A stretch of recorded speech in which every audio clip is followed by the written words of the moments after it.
How have you been doing? Has it been a bit of a whirlwind the last few days? Absolutely. I think more so last night. He kind of took me by surprise with Twitter. Just went absolutely crazy. And Facebook. But I'm loving every minute of it, I think. Oh, good. Who's the most famous person you've had a tweet from? Nicole. Right. And Vicky from Geordie Shore tweeted about me. Not me directly, but she did tweet about me. I did respond. Oh, really? If you would like to see that, I can't really say what it said. Right. On camera. I'll go and have a nosy later Okay. on then. All right. How did you feel about your second audition? Did you come away from that more confident than your first one? Yeah, I personally was worried about my first audition because I think I just scraped getting in because obviously Gary Barlow gave me a no. And I don't think it's the best I could have done. I think that I perform better when I'm in front of an audience. So having that audience there screaming, I think kind of gave me that kick that I needed to perform. Made a big difference. Yeah. And how did you come to choose the songs that you chose for both auditions? Well, I was thinking that I want to do something. Obviously, they're two completely different songs.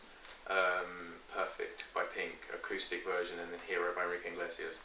I did Hero to appeal more to the girls, I think, and obviously singing Spanish worked. Yes, it so did. I think, because I can remember you get a cheer when you walk on, you get a cheer when you say your name, a cheer when you start singing, and then when I sang in Spanish, it just went mental, and the whole stage was like rumbling a little bit. Oh, it was absolutely amazing. Oh, that's great. And do you have a girlfriend at the moment? A lot of our readers have been asking. I don't at the moment. I am single. Right. My phrase is may not single be for Pringle, long. ready to mingle. Fair enough. Okay then.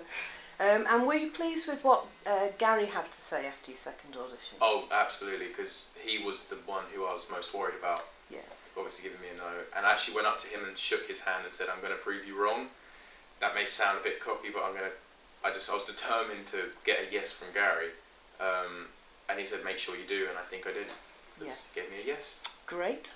Have you had any formal vocal training before? Not really. I mean, when I was younger, I used to do something called Stagecoach, which is like a theatre arts kind of school, which you do singing lessons and you do dance.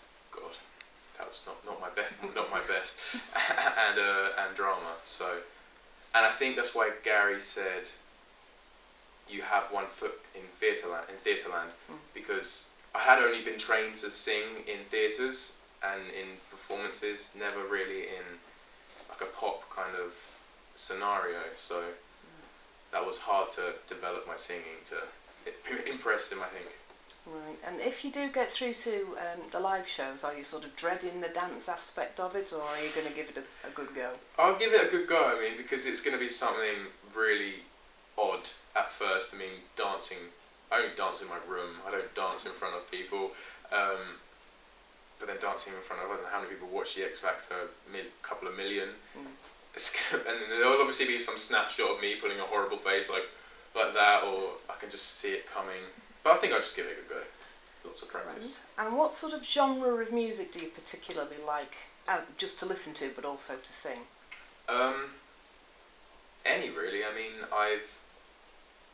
I sing, you know, The Prayer by Celine Dion and Andrea Bocelli. I mean, I've sang from that all the way to One Direction. So I try to do as much as I can. I mean, I like the script. I love Michael Bublé. So yeah, anything really, everything appeals. Yeah. Apart from classic, I'm not too keen on classic. Right. So what would be your sort of musical guilty pleasure? What's the song on your iPod that you would hate for anyone else to know was there? Oh, I think One Thing by One Direction.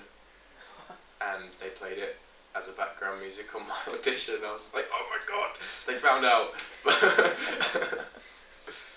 And just last thing, how's it sort of feeling now that you're getting recognised, and are people stopping and asking you for autographs and things? Yeah, on the way here, I got stopped a few times on the way to the train station. People recognise me. They more give me weird looks rather than actually coming up to me. I mean, I just see people just looking in the distance like this, and people driving past, they like start pointing, and it's only been about 3 or 4 people have actually come up to me, but it's, the weird looks has been weird.